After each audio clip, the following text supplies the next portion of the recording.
एका विषयासाठी मी आपल्यासमोर येत आहे। एक गंभीर विषय आहे। माझ्या समोर जे उभाटाचे उमेदवार आहेत वैभव नाईक, हे 2 दिवसामध्ये किंवा जे काही निवडणुकीला दिवस राहिले आहेत त्यामध्ये स्वतःवर हल्ला करण्याच्या तयारीत आहेत, असं काही त्यांच्याच आजूबाजूच्या लोकांचं म्हणणं आहे। कारण का सगळे पर्याय त्यांनी वापरून बघितलेले आहेत, निवडणूक त्यांच्या हातातून जाताना दिसते त्यांना, म्हणून एक शेवटचा पर्याय म्हणून वातावरण बिघडवण्याचा ते प्रयत्न करतील आणि त्यांच्यावर हल्ला झाला हा दाखवण्याचा ते प्रयत्न करतील।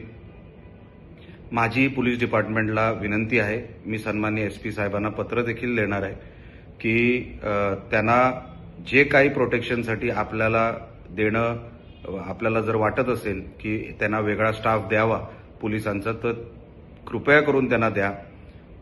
कारण का काय होईल, जागेवरच ते आरोपी पकडले जातील, जागेवरच पोलिसांना कळेल की नेमका हा हल्ला झालाय की स्वतःवर हल्ला करण्यात आलेला आहे। म्हणून माझी पोलिसांना विनंती आहे, माझे पण फोन टॅप करा, माझं लोकेशन ट्रॅक करा, वैभव नाईकांचंही लोकेशन आणि फोन टॅप करा, म्हणजे ह्याच्यातलं खरं खोटं कळेल। आम्हाला ह्या निवडणुकीत वातावरण बिघडवायचं नाहीये, अतिशय शांतपणाने ही निवडणूक चालू आहे। आमचे सगळे कार्यकर्ते आपापलं काम करतायत, निवडणुकीचं काम करतायत, पण असं जर कोण वातावरण बिघडवण्याचा जर कोण प्रयत्न करत असेल तर ते बरोबर नाही।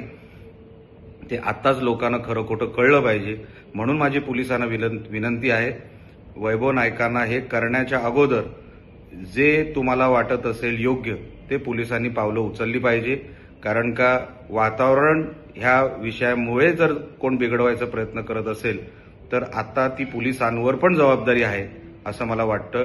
आमच्याकडून जे काही सहकार्य लागेल पोलिसांनी आम्हाला कधीही सांगावं, आम्हाला काहीच ह्याच्यामध्ये देणं घेणं नाही।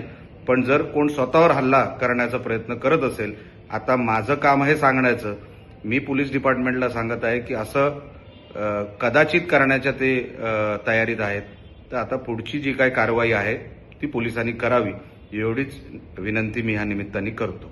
धन्यवाद।